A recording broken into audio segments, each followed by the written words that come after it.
Oop. Sa kasalukuyan.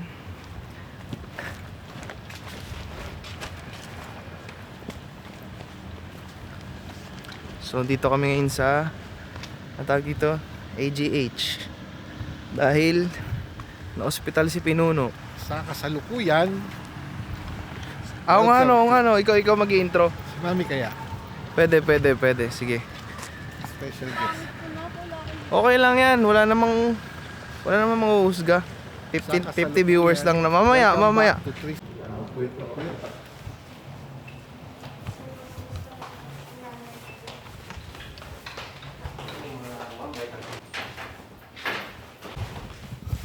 Durog ah.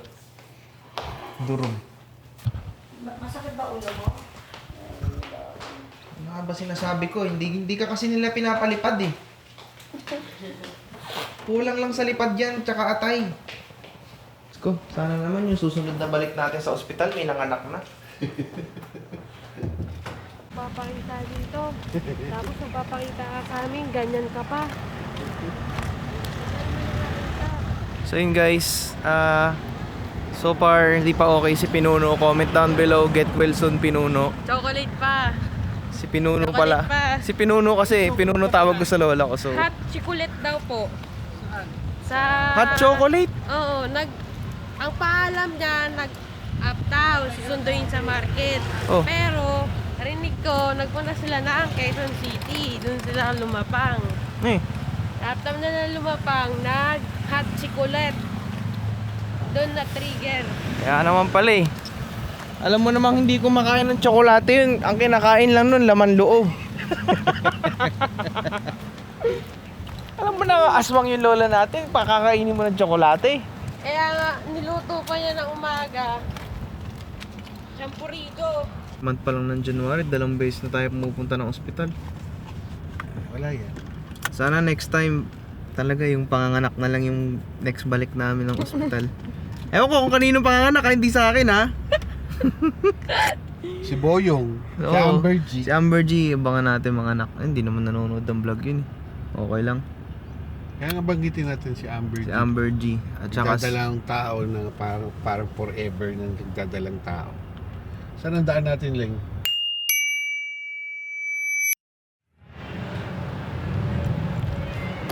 I swear to God guys, ilang vlogs na, palagi na lang may Starbucks shot.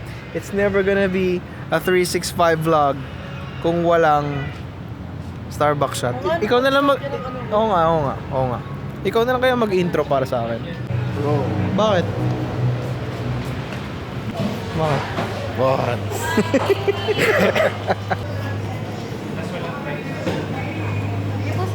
Okay, thank you. Oh, let's go. Nasa bulsa ko na. Pare.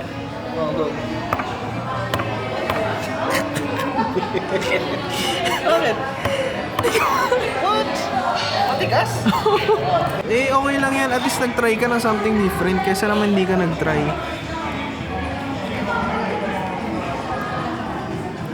Parang ang layo nga lang ng post focusing distance ng camera.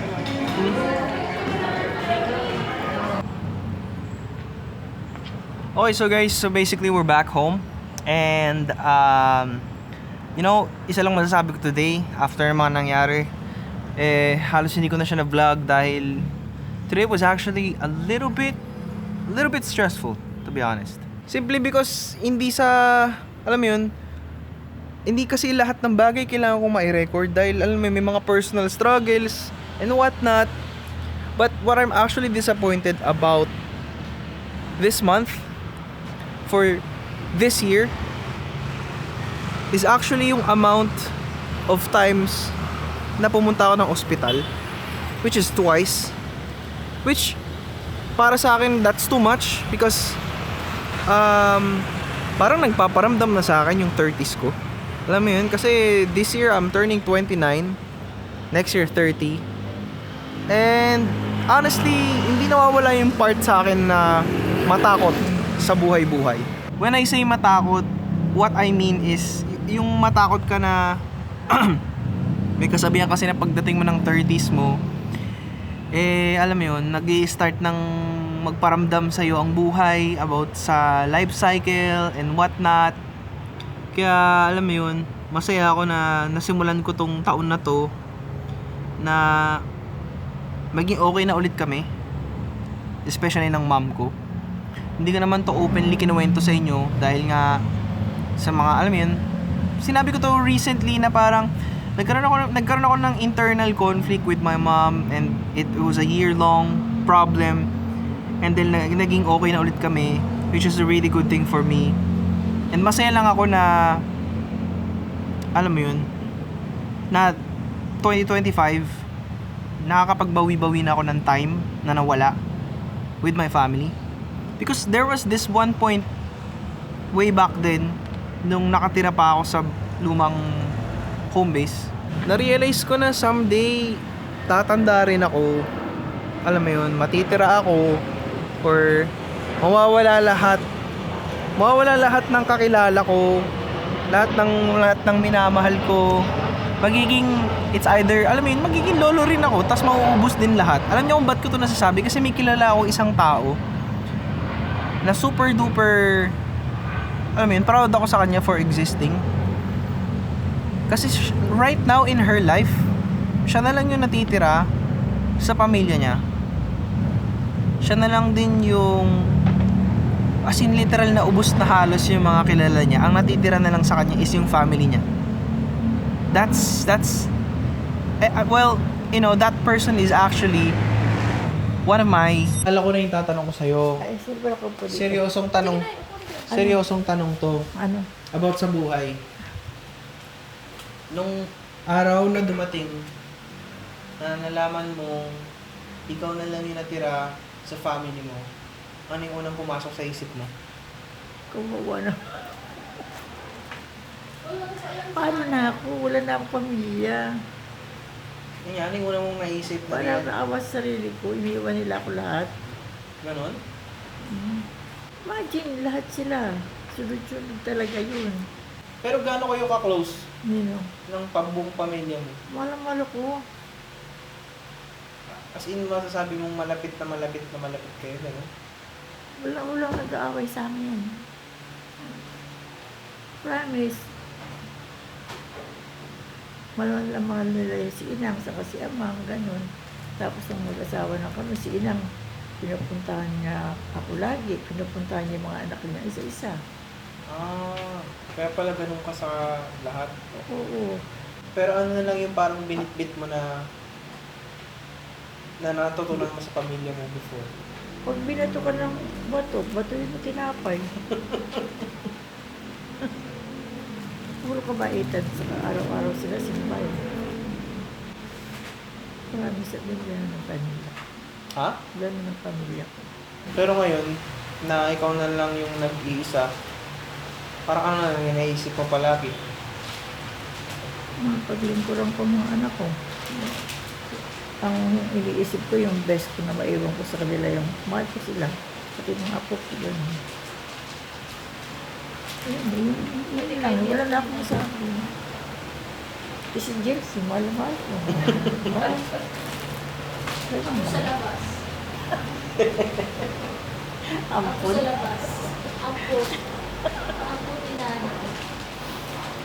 Ano pa? Pagkatanong mo. Ngayon lang kasi na-curious ako yun yung parang naisip mo na ba yun nung bata ka na parang nasa 20s ka na someday magiging matanda ka tapos mawawala na lahat ng kakilala mo. Ikaw na lang yung matitira. Ikaw lang yung taong kilala kong gano'n na natira. Ako lang? Alam mo na ibang kilala na natira eh. Na parang, di ba yung iba may kapatid pa, yung iba may ano pa. Pero yung parang sabihin mong pamilya nyo, literal na ikaw na lang yung Pero alam mo kahit ako ganito mahal na mahal ako ng mga pamangkin ko. Oh. Parang ako yung natitira nilang wala na rin yung parents nila. Ako yung magtutulong nila. Ewan ko yung pamilya ko bakit ganun. Parang pagpunta sa kanila, parang prinsesa. Oo. Pagkaanoan ka ng masarap na pagkain, anong gusto mo. Pero ikaw yung pinakabunso, di ba? Alam mo ba naman si Inang? Wala akong ginagawa nung college ako. Nung teacher na ako. Dinadala na ako ng pagkain sa kwarto. Ganun, ginano niya ako ng ganun. Na magsisiar ako eh. Ginagawa na Inang. Binabanglian pa yung uupuan ko. Ano yung pinakamasayang moment mo sa pamilya mo na hindi mo makakalimutan? Nung buo pa kayo? Spoiled ako eh. Hindi, I mean yung pinakamasayang moment nyo na parang may time ba na kumakain kayo sa isang lamesa na kompleto kayo na parang Oo. naisip mo parang hindi mo in-expect ikaw yung matitira. Ganun. Hindi ko nasahan. Hindi mo nasanay kayo mahuli. Ako pala yung nahuhuli. Katakot-takot ng palagi na ako nagkakasakit. Ako pala yung nahuhuli. Anong best memory mo nung teenage days mo na kompleto kayo? Yung parang lahat kayo sabay-sabay kumakain. Sabay-sabay kumain. Papasok ako sa elementary. Buhat-buhat pa ako ng tatay ko. Masaya kami. Right now, I don't know kung anong isasagot niya sa itatanong ko sa kanya. But knowing that kind of feeling, it just makes me want to spend a lot of time with my parents, my brother, my loved ones. It just really does. It makes me want to spend more time with them. But syempre, alam niyo yun, sa stage ng buhay ko na to, masasabi kong super duper kontento ko. Dahil masaya ako sa daloy at flow ng career ko, sa mga taong nakakatrabaho ko, masaya ako nakakasama ko sila. Kailangan mong magkaroon ng balance between work, between family. I don't know, today was just really tiresome for me dahil yun nga, mapapa-overthink ka sa buhay. Kanina naawa ako sa lola ko kasi parang alam mo yun, lola ko na ospital, hindi yung lolo ko na ospital. Nakakalungkot lang.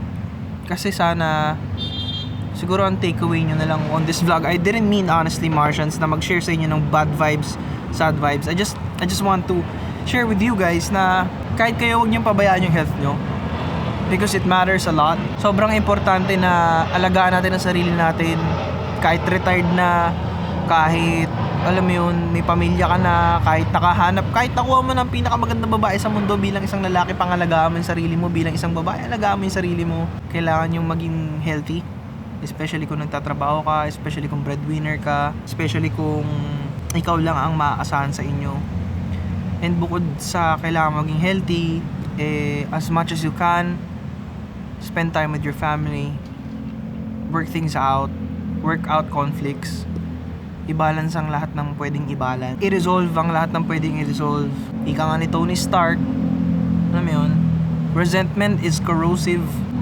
Kaya nga, sa mga nanood ng vlog yesterday, in-explain ko kay pa kung ibig sabihin nung sa kasalukuyan. Right now, telling you guys directly, yung sa kasalukuyan, ibig sabihin nun is the present day.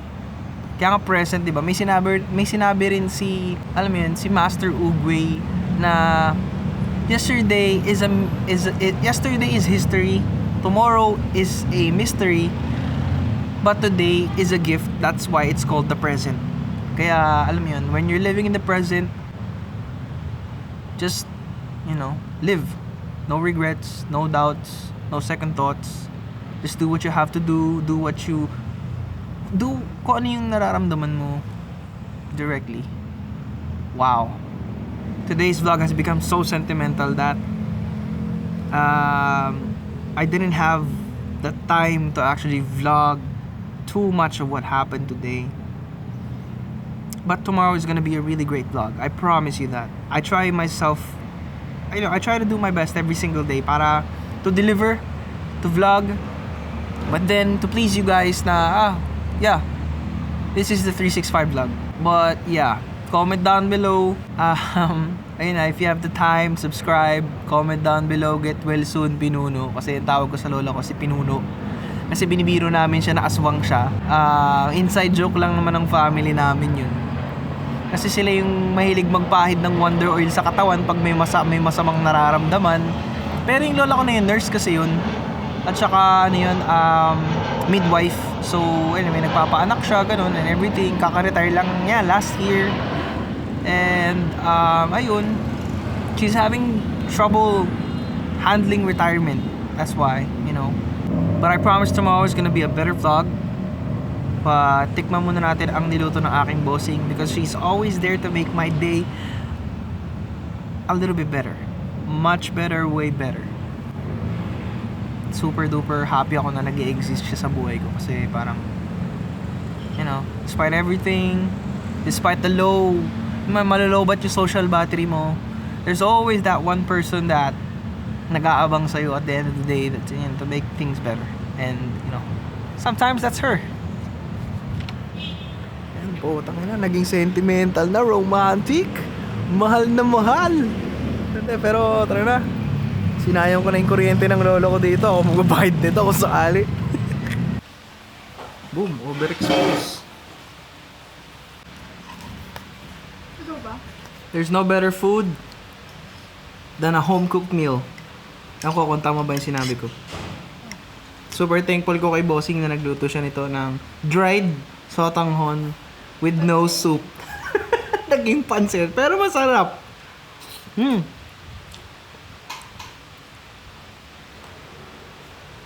Lasang love your own.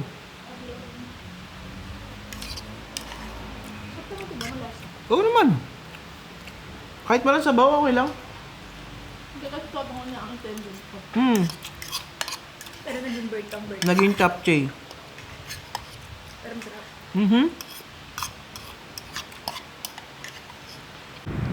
Ito na naman tayo sa nostalgic view, guys. Alam niyo, isa sa mga ina-expect ko bukas. Dahil ito ay spoil ko na sa inyo. Yung pupuntahan nating event tomorrow is exclusive event siya sa Sony.